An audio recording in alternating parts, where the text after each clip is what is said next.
Hello, welcome everyone for another episode of the Point of View podcast series conducted by Federation of Sri Lankan Local Government Authorities. Today our guest is Ms. Mazeena Bucker. She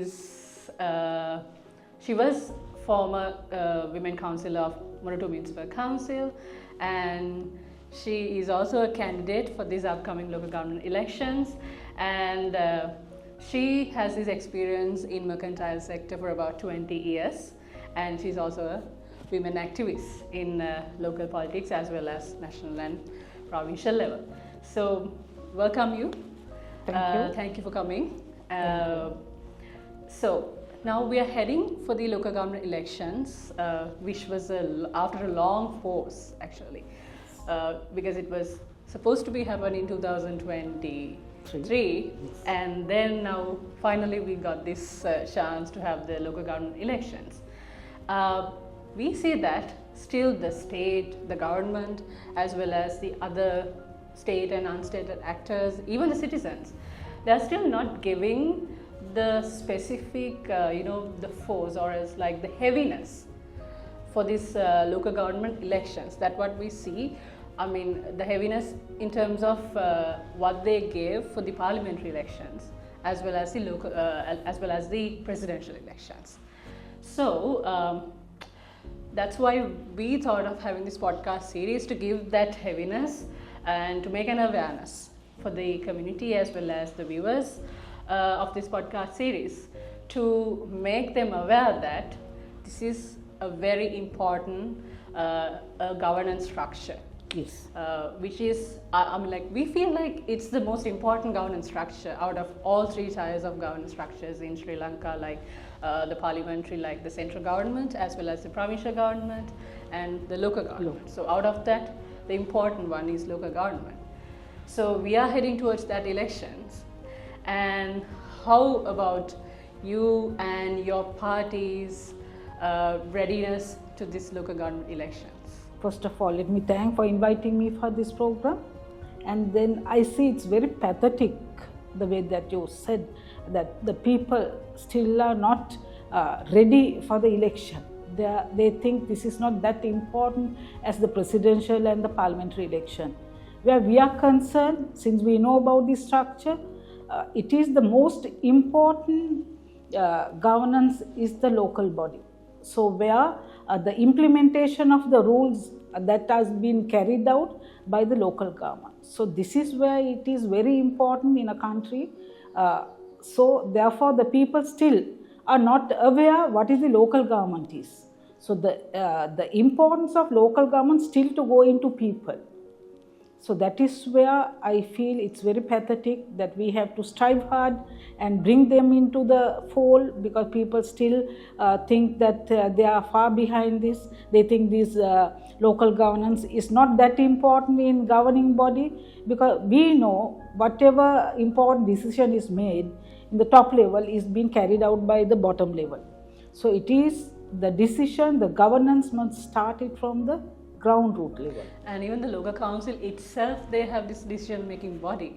Of course, yes. So they are the one who is taking decisions for the grassroots, the betterment, the convenience and the comfort, as well as the well-being of their community. Yes. And even for the whole area. Yes. So they are taking decisions at the ground level without going far more beyond the provincial and the central government. Very true, because we came into action in 2018 because of the quota system. That's a big privilege, because now there's a big cry for women to be in politics.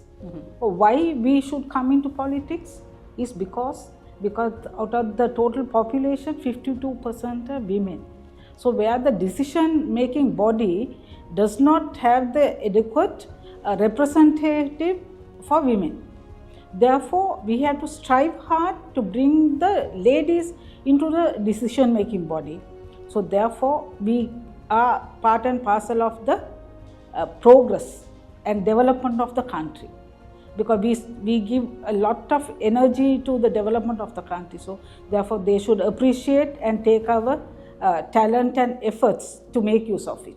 to bring these things into. Yeah, so you mentioned about the ladies and the women councillors' role, and you kind of highlighted on that. Yes. So we have this 25% women's quota since 2018 elections, and now we have this. So you and your party has to prepare the list according to that quota. So in 2018, you followed a different strategy to prepare the specific list based on the quota. And in 2023, you again prepared that list. So did you use the same list for 2025, or you had to change the list? And was there any challenges that you find in terms of getting names into that list based on the quota? Yes, quota plus the contesting list. Exactly. Yes, because we have a big challenge.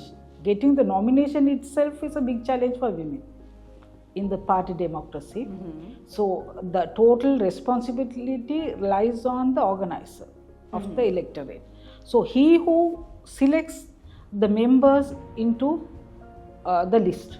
So therefore we have to check who are the suitable people. Still people find it difficult, the organizer find it difficult to get the right people into the track, because people feel the local governance, they are rogues. Still the attitude is remaining the same.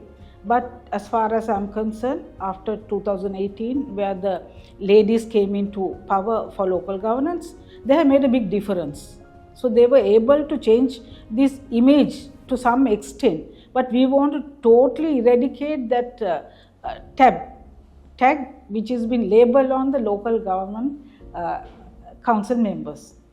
So, but I know, because the taking into the list, because last time the list does not remain the same.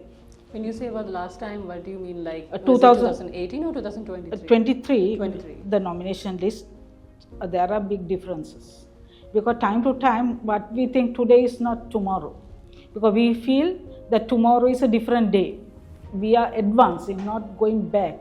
So we need people who can think and do things in the council for a betterment. Because you can't just pick and take people just because you want to fill the list. Because local governance is something very, very important in the decision-making body. Not only cleaning the roads and collecting garbage and putting street lights and things like that.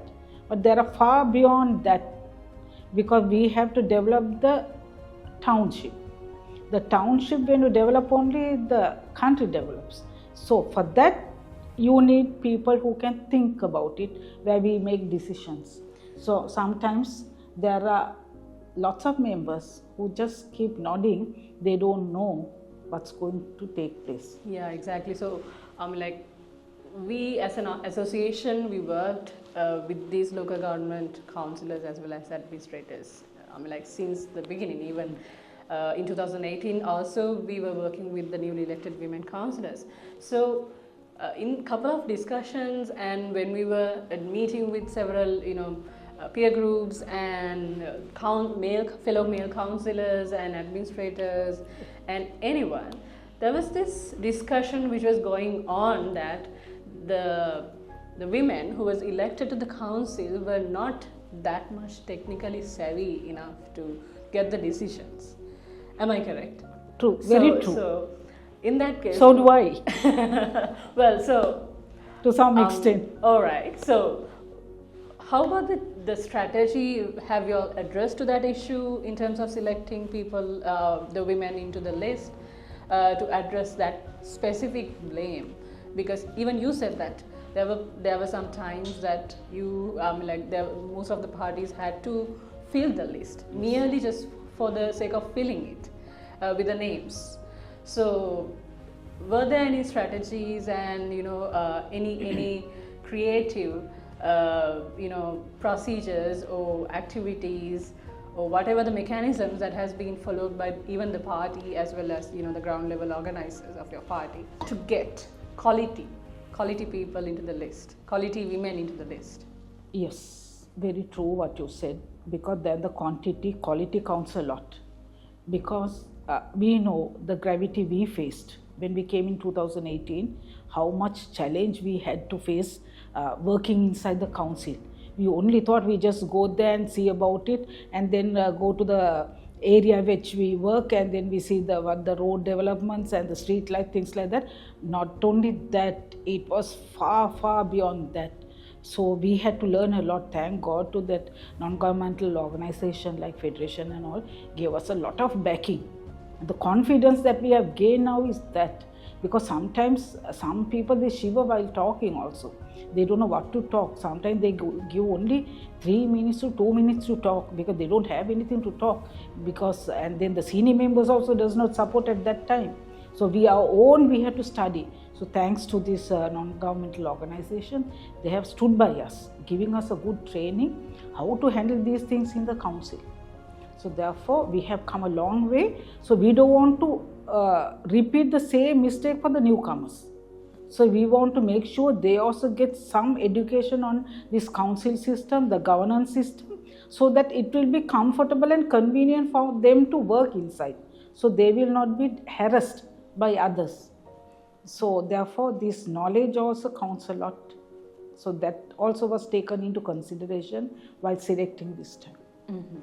So you said about getting another set of youngsters into your into the local politics. Yes. Even from the party as well as from your area. So how do you foresee it as? Is there a potential of young women, mainly young women, to come into local politics? Because we have this experience in 2022 and 23, there was a huge turmoil in the political system, which was straight away came targeting local councillors, and then only came up towards the parliamentary, the councillors. But there was a kind of a discussion which was going on that the youth were not that much, not ready to come into politics. They were not very much, they don't have trust in terms of their seniors of the political parties. Do you still think that it's the situation still, or does it has already changed? Or how about your idea to support them and to motivate them to come into politics? Honestly, the youngsters, they like politics. Mm-hmm. But the only thing is they don't like to go ahead with the old system. They need to think system change. They want a new way of doing things. Now, we had been coming from a long time supporting the organizers, supporting the ministers of the area, and then going for their meetings and going for rallies, things like that. They are not that type. They say we are for governance means into that, not going for that, this and all. But party means we are loyal to them. So what they have to do is teach us, we'll do it. Other than that, why waste time? They are in that opinion, so they don't want to come with us to go for rallies and meetings and things like that to just hang around. They don't have time. What they want is give us the target, we'll do it. Target oriented. So they love to do it because now the youngsters are thinking, what is politics? Now we know even at home there's politics, there's power. So therefore, they need power to do things. So they also know without power, nothing is going to happen. That means even it can be transport, it can be home, it can be an institute, everywhere you have power. Because that is politics. So therefore, they also know they have to get into this. So, but they are finding ways and means to get into this administration system. But we have to change ourselves to provide them the allocation and come into this fold. So they can take over because we don't have to follow the same old system. Even now if you take lots of people are depending on posters and cutouts. We don't want to do that because we are with the people. Why should we go for posters and cutouts? We can just talk to them on our way. And you can use social media? Yeah, social media is there. We can talk to them. Whatever they have to give us reply, they can come on the social media also. But still, we are walking day and night. So we meet people. So we don't want to go on the old system. Now I say in my area also, I have just put one banner to inform the people that I am contesting. But the rest, males, I can see huge number of banners and posters. So those are unwanted. Still, our people are not aware. We have a monitoring system for finance, for election campaign finance. Yes, we are responsible after the election to show our accounts.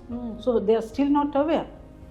So if somebody complains, we might lose our membership also. It goes a long way. So therefore, the youngsters are into it, but they need a change. They don't want to follow the old system. So you said about campaigning, and you have started the campaign.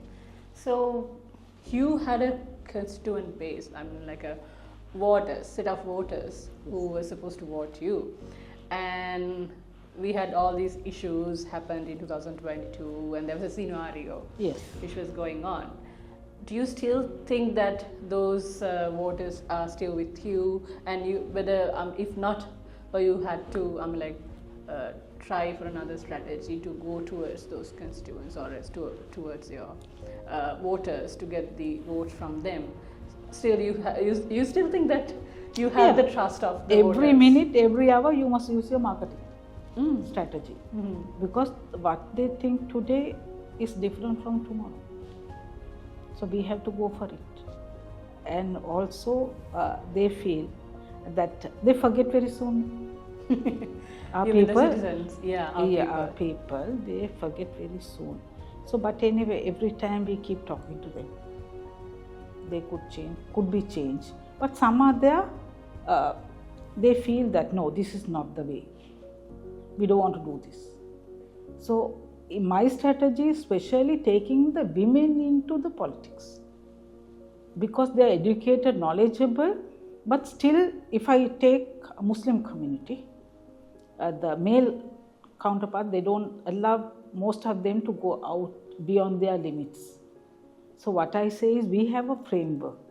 Within that limit, we can work and help others. Not to go, if they don't want to go beyond that, it's a different matter. But still, you must give them some respect for their knowledge and guideline, everything, because they are very much smart. We are not making use of them. I feel very sad about it. But still, there are ladies who are willing to come, talk. They also love to enjoy, go out and talk to people, all that. So now, my campaign is mostly done by ladies, Muslim ladies. They know within the framework only I do everything. So they are not being damaged or harmed for their reputation. So if we do use that strategy, we always can go, not only the Muslims, the rest. Because we are working for all the women, not community. All the women, as well as the males. We don't leave out the males, because one ward doesn't consist only the ladies. Exactly, yeah. Yes, so we have to work for them as well. So the marketing strategy has to be used. We have to see how their reactions are, then slowly change our strategies. So, do you still think that there is this restrictions from themselves, from the Muslim community, the community that you represent, for the ladies to come into politics? This is just like a different question. No, but they are moving out from that now. Even I see in Colombo, there are ladies contesting this time. Even in Muslim Congress, I see, and then even the other parties, I see Muslim ladies with the hijab and abaya. They're coming out and they're contesting this time. So it is a great opportunity. Even in my case, I have appointed on the list another Muslim lady, young lady, because after me, I don't want to continue anymore, because I must make a second row leadership. So therefore, I have made it. So I have brought her in. So now I'm guiding her to do and train for the next election. Great, nice to hear such motivation from her. And even as a person, even you also, as per our knowledge, you also didn't had a very good political background from the beginning. No. You were in the mercantile sector, and you started your career as a very fresh person to the politics. Yes. And you mentioned about the peer groups. So about the male counterparts. How about the support from the peer groups for you? They because they want to support. At the same time, they don't want us to be smarter than them. That is there. So that barrier is there. Other than that, of course, very friendly. Whatever it is, whatever subjects that we want to know, they will tell, but not go into details. So we have to pick up here and there, and then make sure that we do the right thing. So their support is there, but I don't guarantee 100%. Had the 100% had come, we would have gone more than this. So you have categorized the peer groups, as you said, based on their interest and based on their demands. Is that so? I mean, like, is that the strategy that you are using, or else to get the support? Yes. So have you categorized them? Okay, these are the people I need to support. I need to get their support. Yes. To these purposes. Like yes, that. Because there are groups. There are groups with different interests. And there are very much, I don't say, if I say uneducated, but very knowledgeable. They are professors in politics, though they are not qualified. So there are tips where we can learn from them. That's one group like that. There's another group who are going for campus, universities, but still they are lost in politics. They don't know exactly what these politicians or political parties are doing, the history of political parties, what they have done. Just because merely one person is talking, they also carry that same strategy to somebody else, they communicate. But they don't know the facts about it. So there are groups like that. So we have to categorize them in different level, and we have to talk to that particular group in that system. We can't talk in different or high language for a very low level group. So therefore, we have to decide what we are talking, to whom we are talking. And even in my marketing, in my area, is different. I can't talk in big language of the governance and that and this with them. But in simple language, I talk to them what politics is and what the women has to do. Even at home, you do politics. You have power as a mother. You demand to get things done. So that is power. That is politics at home. So likewise only we are doing. Now even in my area, I was in the opposition in 2018. Therefore, but even being in the opposition, I have done more than who is in the power. So therefore, we must use the strategy to get things done. That doesn't matter which party you belong to, because in the local body, once you are elected, there is no party. Yeah. Yes, but it is true, though it's a government entity, but governed by the political leadership. But still, we should know how to get the things done, because we are working together. Exactly. We don't have differences. Yeah, so that is, I think that is something even the general public also doesn't know, and even the elected representatives also doesn't know that there is no such thing called a opposition party and then the ruling party, just like the parliament. It's just the members. All of you are members. So once you elected, you have to work towards the betterment of your community as well as the area. So exactly as you said, because once they elected, they have this perception, okay, we are in the opposition party, we are in the ruling party, and then they are starting to, parallel each other. No, it's different, because we have changed the system. In 2018, when we came, whatever good decision is made in the council, we don't oppose. We vote for them. But if there's something wrong in it, we always tell them this is wrong. You can't do this. This affects the people. Yeah, so that's one of the important, point to emphasize the fact that posing or is like continuous holding these elections, that has highly affected to the system. Yes, definitely. Which is mainly the check and balance system is not there once the elected council is not in the local councils. So the elected members are not there. So then there is no check and balance system. Elected members, even midnight at 12 o'clock, you give them a call. They call us.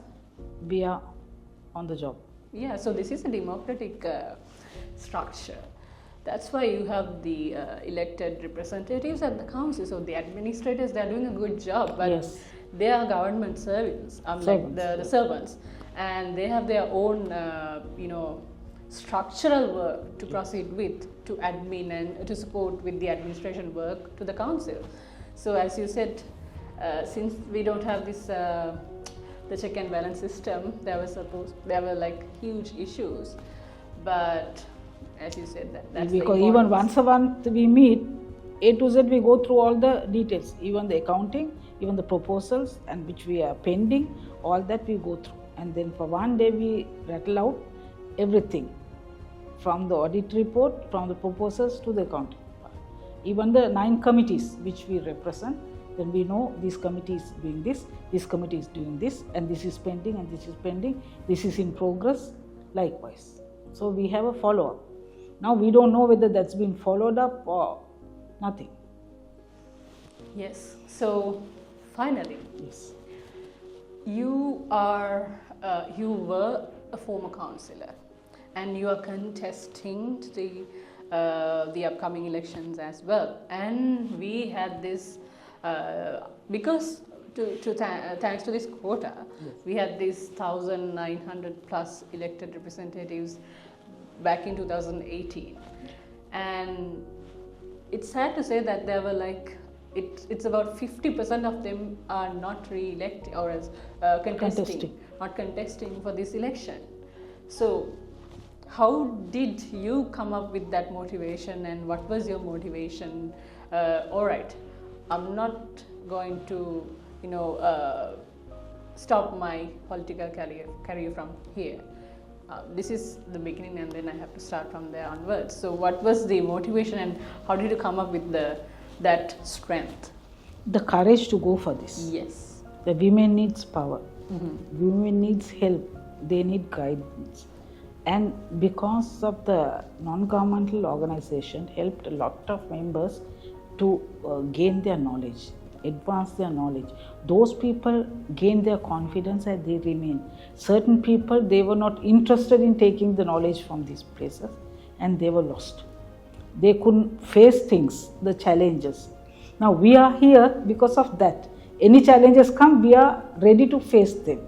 So now because we are equipped with the knowledge, we can go and take some more people also, and we can educate them also at the same time. When we didn't have anyone to teach us what time to ask question, what is this agenda, beyond this agenda can we talk, nobody taught us. We learned from these places. So thankful to you all gave us a full support, and we came up to this level. We don't want to give up. Now most of them who have gained knowledge from these associations. Yeah, so most of the associations and organizations, both non-government and government organizations, they invest a lot for women. Definitely. Women councillors, former women councillors, and there were a lot of capacity building programs that was carried out, including FSLGA. Yeah. So that's kind of a waste of money if they were not coming into politics back again. Yes, it's a big loss in the investment. That's what I say is, when there's a program, please attend to it. We are gaining something. We are not spending anything. They are spending. Exactly. We have to gain it. So we have to take that into the society. So this is what we are taking to the society. If not, we are unable to tell them what is power, what is politics. If not, they won't come with us. Now, anytime you call, there are women with me. So because I have motivated them within the framework, within the culture, we are Asian country, so we have a culture and everything, religion, everything counts a lot, every religion. So every community has that limits. You can't go beyond that. They look, even how you dress, your discipline, everything counts a lot. They're being taught. So that gives us enough space and room for us to go ahead. So even nowadays, youngsters, when they are educated, they gain confidence. When you are not knowledgeable, you can't reach anywhere. So when you are given the knowledge free of charge by these institutes, why not take? Why not go? Because in return, we are helping the society. That investment you have given us, that we are making use of it. Even the society is benefiting. So now we are into local governance. Local governance is not an easy place. That's a big pride for us. Easy, not easy as well as, but very creative. That's kind of an open space for you to creatively work, even though you have these laws, don't you think so? Definitely, because even in the council, when you stand up to talk, the confidence that you have and the pride you get being a woman, And this opportunity you get means it's a great. People might think that, okay, local councils doesn't have much power than the parliament. Right. And they're giving promises to their constituents when they're doing their campaign. Yes. So once they elected, they will see that, okay, we have restrictions, we have this mandate, we cannot go beyond this mandate. Yeah. Do you still also think that the same? Yes, yes. You have yes. the mandate, Yeah, and you have to work within the mandate, and it's like a restricted thing? Not restricted, of course, because there are circumstances where we have to go beyond that. But we have to be within the law. Exactly. We have to be within the limit. But when we talk, we don't promise them. We can do that, this, because we know we are being guided by a law. You can't go beyond that. But social work, of course, we can sponsor from somewhere. We can help them in a time of need. Other than that, you can't do anything than that. So we have to be specific on what we talk to them. We can't promise beyond that law. So it is within the law, you can do anything. Great. It's good to hear that, because you were a former councillor and you have this idea and the knowledge how to work in the local council and how to guide the people and how to take the decisions correctly. So it's good to have you, good to have the chat with you. And finally, we know that in spite of the political parties or any individual or any organizations, when they are contesting to the local councils, they don't have their personal agendas. They need to work towards their constituents. Yes. They need to support to their communities. They need to support to their areas, same as you. So we wish you a good luck. Thank you. And we are hoping to see you once again in the municipal council as an elected member. Thanks. So thank you for coming again, coming to FSLG and have this conversation with us.